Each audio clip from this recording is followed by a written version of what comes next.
अस्सलाम वालेकुम स्टूडेंट्स, कैसे हैं आप सब। मैं हूं आपका physics teacher Tariq Sikandar. Students, हमने जो है वो chapter number 20 secondary physics atomic spectrum start किया हुआ था।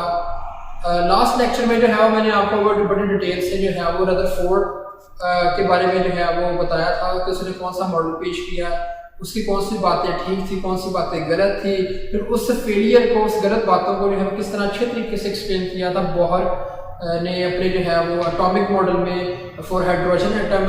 तो आज जो हमने जो है वो टॉपिक बोहर एटॉमिक मॉडल का जो बकाया रह गया था वो उसको जो है एक्सप्लेन करना है। तो आज जो हम स्टार्ट करते हैं radius of nth orbit of hydrogen atom. Hydrogen atom का हम रेडियस किस तरह बता सकते हैं, ठीक है। और ये जो आज का जो है वो लेक्चर है स्टूडेंट्स, इसमें बहुत से एमसीक्यूज निकलने वाले हैं और ये एमसीक्यूज पीपीएससी के जो है वो इम्तहान में भी आते हैं, बोर्ड में तो आते ही आते हैं, फिर आपको जो है वो एमडी कैट ई कैट की जो है वो तैयारी में भी हेल्प करते हैं। तो आपने ये लेक्चर बड़े गौर से सुनना है, तो आपका फोकस बोर्ड पर होना चाहिए। Radius of nth orbit of hydrogen atom. अगर हम हाइड्रोजन एटम के nth ऑर्बिट का रेडियस फाइंड करना चाहते तो कैसे कर सकते हैं स्टूडेंट्स, आपने बस एक फार्मूला याद रखना है, ठीक है। ये मतलब बहुत लंबी छोटी डेरिवेशंस हैं, मतलब कि बीएस लेवल पे हैं, लेकिन चूंकि जो है वो आपका एफएससी का सिलेबस है तो आपको जस्ट फार्मूला याद रखना पड़ेगा। अगर हम बहुत लंबी छोटी डेरिवेशन की तरफ चले जाएंगे तो काम बहुत लेंथी हो जाएगा।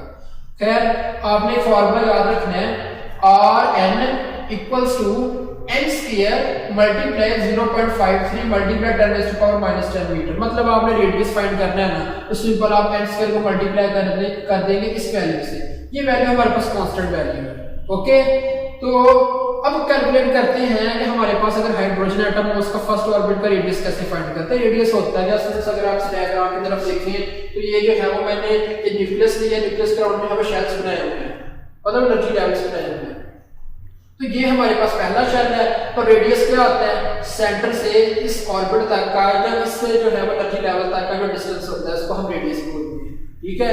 तो अगर हम सेकंड ऑर्बिट का रेडियस फाइंड करेंगे, मतलब इस ऑर्बिट से लेके इस न्यूक्लियस तक का डिस्टेंस फाइंड करेंगे। तो ये कैसे करेंगे वो फार्मूला मैंने आपको बता दिया है। तो सेम इसी तरह स्टूडेंट्स, अगर हम फर्स्ट ऑर्बिट के लिए बात करें तो हम n की वैल्यू क्या पुट करेंगे, 1 पुट करेंगे, क्योंकि ऑर्बिट कौन सा है, फर्स्ट है।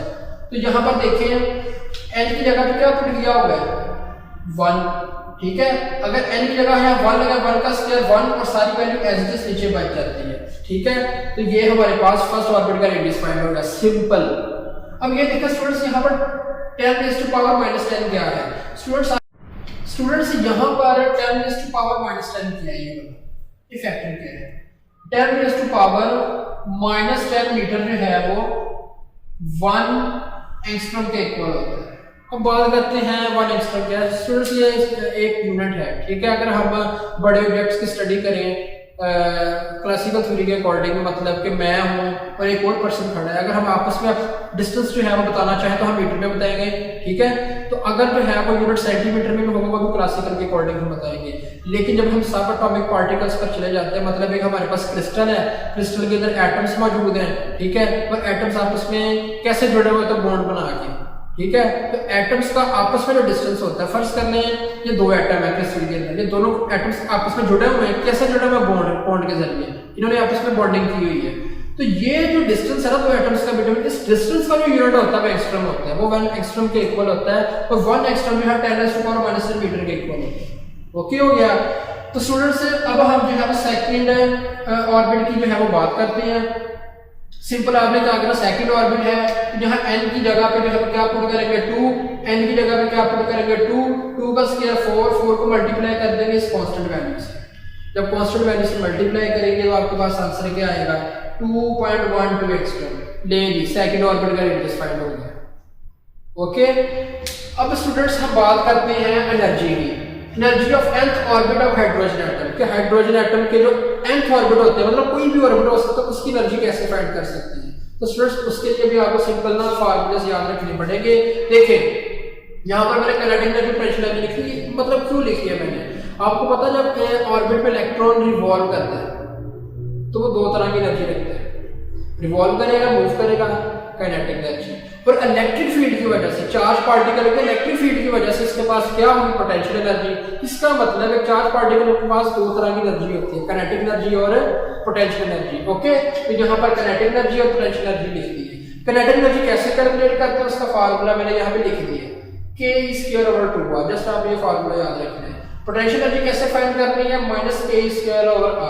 तो याद रखने का तरीका, k² वैसे का वैसे ही, यहाँ से 2 को रिमूव करते हैं और साथ नेगेटिव लगा तो पोटेंशियल एनर्जी का फार्मूला बन जाएगा। अब इसको ऐसे भी याद कर सकते हैं। अब स्टूडेंट्स यहाँ पर k क्या है, k is the Coulomb's constant. Coulomb's law पढ़ा था, तो चार्जेस के दरमियान जो है वो हमने जो बात की थी कूलम्ब्स लॉ में, ठीक है। कूलम्ब वहाँ पे हमारे पास कांस्टेंट आ रहा था, F = k q1 q2 और r² k is the Coulomb's constant. यहाँ पर k कूलम्ब्स कांस्टेंट है।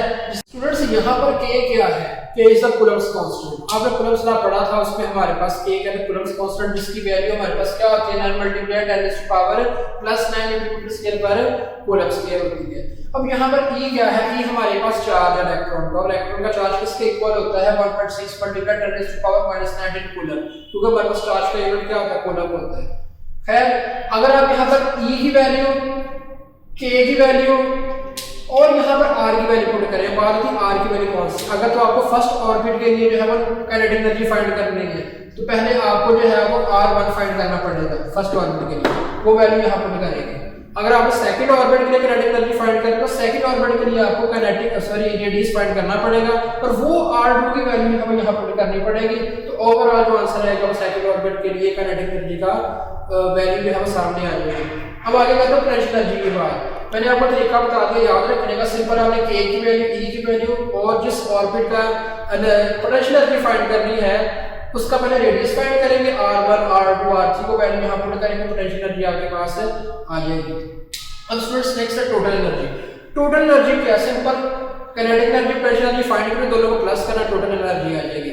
लेकिन एक और शॉर्ट वे में मैं आपको चीज बताता हूं, अगर आपको ये दोनों चीजें भूल जाती है, ठीक है, सिंपल आप टोटल एनर्जी वैल्यू से याद रख लें। उसका फार्मूला क्या होता है, E = -30.6 electron volt over n²। सिर्फ आप ये वैल्यू याद रखें।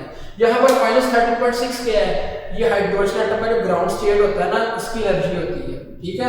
ये यहाँ पे लिखी हुई है, ये देखिए, ये हमारे पास ग्राउंड स्टेट है ना, पहला ऑर्बिट है हाइड्रोजन एटम का, तो ये हमारे पास कितनी वैल्यू, -30.6 है। ओके है, ये आपने वैल्यू याद रखिएगा। -30.6 इलेक्ट्रॉन वोल्ट कहां से आ गई है, ये ग्राउंड स्टेट की एनर्जी की वैल्यू है हाइड्रोजन एटम की।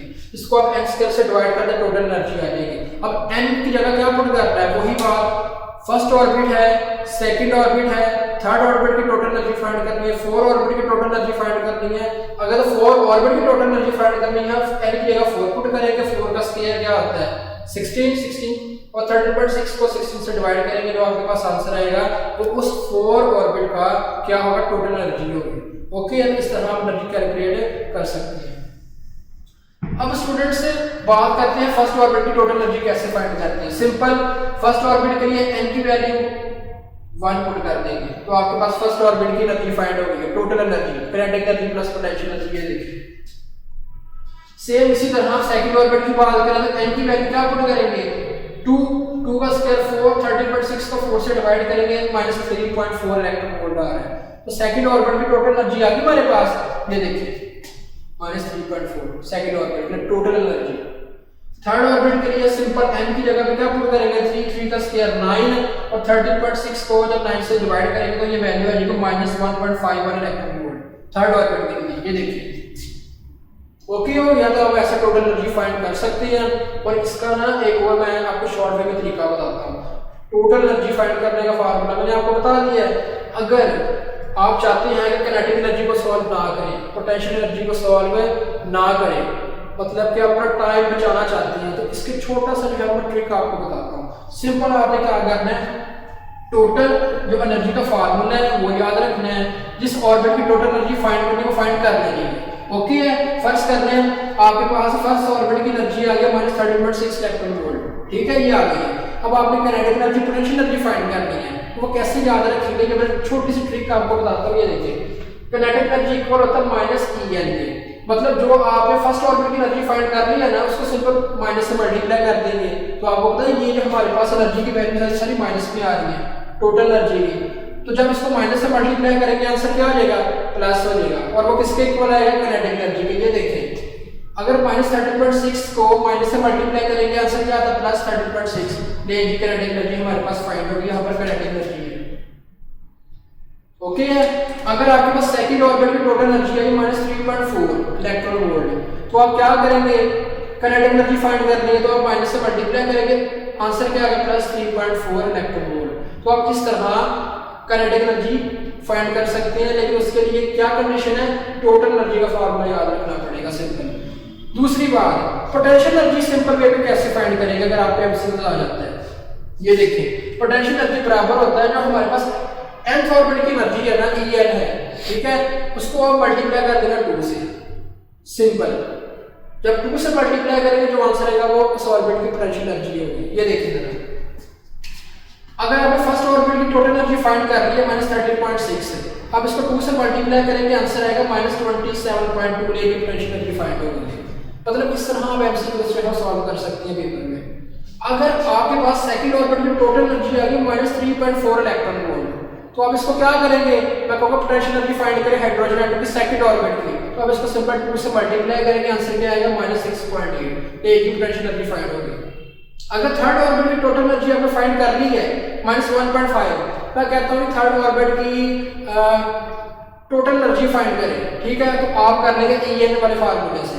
फिर मैं कहता हूँ थर्ड ऑर्बिट की पोटेंशियल एनर्जी फाइंड करें, तो जो टोटल एनर्जी आपने फाइंड की थर्ड ऑर्बिट के लिए मतलब -1.5, अब इसको 2 से मल्टीप्लाई करते हैं आंसर क्या आएगा -3। ओके हो गया। तो इस तरह जो है वो आप हाइड्रोजन एटम के डिफरेंट ऑर्बिट्स की टोटल एनर्जी फाइंड कर सकते हैं, काइनेटिक एनर्जी सिंपल वे में फाइंड कर सकते हैं, पोटेंशियल एनर्जी फाइंड कर सकते हैं। अब एट द लास्ट थोड़ा सा इसको समराइज करने लगा हूं ताकि पेपर में आपने एमसीक्यूज कैसे सॉल्व करने हैं। देखिए फर्स्ट ऑफ ऑल आपसे ये पूछा जाता है हाइड्रोजन एटम के जो है वो ग्राउंड स्टेट की टोटल एनर्जी क्या होती है, सेकंड ऑर्बिट की टोटल एनर्जी क्या होती है, थर्ड ऑर्बिट की टोटल एनर्जी क्या होती है। आपने सिर्फ ये फार्मूला याद रखना टोटल एनर्जी वाला। -30.6 क्या है, कि हाइड्रोजन एटम के ग्राउंड स्टेट की एनर्जी होती है, मतलब फर्स्ट ऑर्बिट की, ठीक है। ये याद, अगर इसको n स्केल से डिवाइड कर देंगे, ठीक है, तो आपके पास टोटल एनर्जी आ जाएगी उस ऑर्बिट की। अगर तो फर्स्ट ऑर्बिट है तो n की जगह पे 1, सेकंड ऑर्बिट n की जगह पे 2, थर्ड ऑर्बिट n की जगह पे 3। इस तरह टोटल एनर्जी फाइंड कर लेंगे। फिर बात आती है, अगर मैं आपको एमसीक्यू देता हूं पेपर में कि हाइड्रोजन एटम की सेकंड ऑर्बिट की काइनेटिक एनर्जी फाइंड करें, सेकंड ऑर्बिट की काइनेटिक एनर्जी फाइंड करनी है तो सेकंड ऑर्बिट की टोटल एनर्जी फाइंड कर लें, उसको माइनस से मल्टीप्लाई कर दें, वैल्यूज माइनस वाली क्या हो जाएगी प्लस, तो वो उसकी काइनेटिक एनर्जी हो जाएगी। ये देखिए टोटल एनर्जी माइनस में थी -3.4, माइनस से मल्टीप्लाई किया +3.4, ले ली सेकंड ऑर्बिट की काइनेटिक एनर्जी फाइंड हो गई है। पोटेंशियल एनर्जी कैसे फाइंड करते हैं, सिंपल, सेकंड ऑर्बिट की जो टोटल एनर्जी फाइंड की है उसको 2 से मल्टीप्लाई करते हैं, आंसर आ गया। थर्ड ऑर्बिट की टोटल एनर्जी फाइंड की है 2 से मल्टीप्लाई करते हैं, ये आ गया -3। -0.854 ऑर्बिट की टोटल एनर्जी है, इसको सिंपल क्या करें 2 से मल्टीप्लाई करते हैं, पोटेंशियल एनर्जी फाइंड हो जाएगी 4 ऑर्बिट के लिए। तो स्टूडेंट्स ये था आज का टॉपिक। मैंने आज आपको जो है ट्रिक्स बताई हैं किस तरह आपने पेपर में एमसीक्यू सॉल्व करने हैं, किस तरह आपने टॉपिक को लेके चलना है, शॉर्ट फॉर्म में कैसे फार्मूलाज को याद रखना है। तो अगर आपका कोई भी क्वेश्चन है, अगर आपको जो है कहीं में कोई भी प्रॉब्लम हो रही है, तो आप मेरे यूट्यूब चैनल पर कमेंट बॉक्स में कमेंट करके मुझसे पूछ सकते हैं। तब तक के लिए अल्लाह हाफिज़।